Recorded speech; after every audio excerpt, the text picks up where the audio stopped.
పోలీసులకు కొట్టే అధికారం లేదు. రోడ్డు మీద వెళ్తున్నప్పుడు బైక్ కీస్ ని తీసుకునే అధికారం ట్రాఫిక్ పోలీసులకు అస్సలే ఉండదు.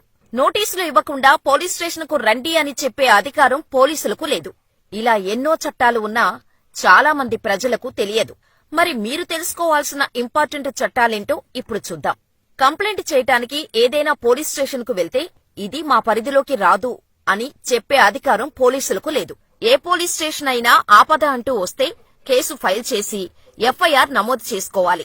ఒకవేళ ఆ కేసు తమ పరిధిలోకి రాదు అనుకుంటే తర్వాత ఆ ఎఫ్ఐఆర్ కాపీని ట్రాన్స్ఫర్ చేయాలి. ఇది చట్టమే చెబుతోంది. దీనినే జీరో ఎఫ్ఐఆర్ అంటాం. మన ఫిర్యాదు ఏ స్టేషన్ పరిధిలోదో తేలనప్పుడు మనం ఎక్కడైతే ఫిర్యాదు చేస్తామో అక్కడ జీరో ఎఫ్ఐఆర్ గా నమోదు చేసి తర్వాత సంబంధిత స్టేషన్ ఏదో తెలుసుకొని ఆ ఎఫ్ఐఆర్ ను ఆ స్టేషన్ కు పోలీసులు బదిలీ చేయాలి. ఉదయం 6 లోపు సాయంత్రం 6 తర్వాత పోలీస్ స్టేషన్ కు రావాలని ఏ మహిళకైనా పోలీసులు ఆర్డర్స్ పాస్ చేస్తే నేను రాను అని చెప్పి తిరస్కరించే హక్కు ఆ మహిళకు ఉంటుంది. ఒకవేళ తీవ్రమైన నేరం చేసినట్టయితే మెజిస్ట్రేట్ పర్మిషన్ తో మాత్రమే లేడీని అరెస్ట్ చేయవచ్చు. అది కూడా మహిళా పోలీస్ ఆధ్వర్యంలోనే. ఒక మహిళ నిందితురాలని లేదా ఖైదీని అరెస్ట్ చేయాలంటే కేవలం మహిళా పోలీస్ ఆఫీసర్ లేదా కానిస్టేబుల్ ఉండాలి.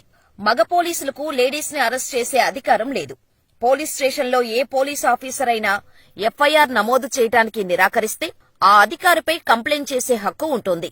ఈ కేసు ప్రూవ్ చేయగలిగితే 6 నెలల నుండి ఏడాది పాటు జైలు శిక్ష పడే అవకాశం ఉంది ఆ పోలీస్ అధికారికి. యూనిఫామ్ లో ఉన్నా లేకపోయినా ఒక పోలీస్ ఆఫీసర్ 24 గంటలు డ్యూటీలో ఉన్నట్టే. ఒకవేళ అతను డ్యూటీలో లేనని మీ కంప్లైంట్ తీసుకోవటం లేదు అని చెప్పినా అది చట్టరీత్యా నేరం కిందకే వస్తుంది. మీరు ఒక నేరానికి శిక్ష అనుభవించినట్టయితే అదే తరహా నేరానికి అదే రోజు అదే శిక్ష వేసి శిక్షించే హక్కు లేదు. ఫర్ ఎగ్జాంపుల్, ఒకరోజు మీరు హెల్మెట్ లేకుండా ఒకసారి పట్టుబడి ఫైన్ కట్టారనుకోండి. సేమ్ డే అదే నేరానికి మీరు పట్టుబడితే రెండోసారి ఫైన్ కట్టాల్సిన అవసరం ఉండదు. మేజర్లు కాకపోయినప్పటికీ అమ్మాయి అబ్బాయి లివిన్ లో ఉండొచ్చు. లివిన్ లో ఉన్నప్పుడు వారికి పుట్టిన పిల్లలకు చట్టపరమైన అన్ని హక్కులు ఉంటాయి.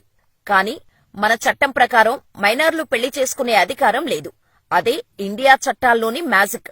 లేడీ ఎంప్లాయ్ ప్రెగ్నెంట్ అయిందని ఉద్యోగంలో నుంచి తీసేసే హక్కు ఏ కంపెనీకి లేదు. ఒకవేళ అలా చేస్తే 3 ఏళ్లు జైలు శిక్ష పడుతుంది. నాకు పోషించే సత్తా ఉంది, నేను ఎప్పుడు పడితే అప్పుడు దత్తత తీసేసుకుంటా అంటే చట్టం ఒప్పుకోదు. Hindu adoption and maintenance act ప్రకారం ఒక వ్యక్తికి కొడుకు లేదా మనవడు ఉంటే అతను మరొకరిని దత్తత తీసుకునే హక్కు లేదు. ఒకవేళ అలాంటి సిచ్యువేషన్లో దత్తత తీసుకోవాలంటే ఇద్దరు పిల్లల మధ్య 21 సంవత్సరాల తేడా ఉండాలి. అందరూ ఎంఆర్పీ రేటు పెట్టి ఇదే ఫిక్స్ అని చెప్తారు కదా. అయితే ఎంఆర్పీ ధర కంటే తక్కువకు బేరమాడే హక్కు కొనేవారికి ఉంది. కానీ ఎంఆర్పీ ధర కంటే ఎక్కువ రేటుకి వస్తువును అమ్మే హక్కు అమ్మేవారికి ఉండదు. ఈ మధ్య ఇళ్లల్లో గ్యాస్ సిలిండర్ పేలి ప్రమాదాలు చాలా జరుగుతున్నాయి. అనుకోకుండా ఇలాంటి ప్రమాదాలు జరిగితే నష్టపోయాం అని కుమిలిపోకుండా ప్రమాదం జరిగిన వెంటనే స్థానికంగా పోలీస్ స్టేషన్లో కంప్లైంట్ చేసి ఎఫ్ఐఆర్ నమోదు చేయించాలి.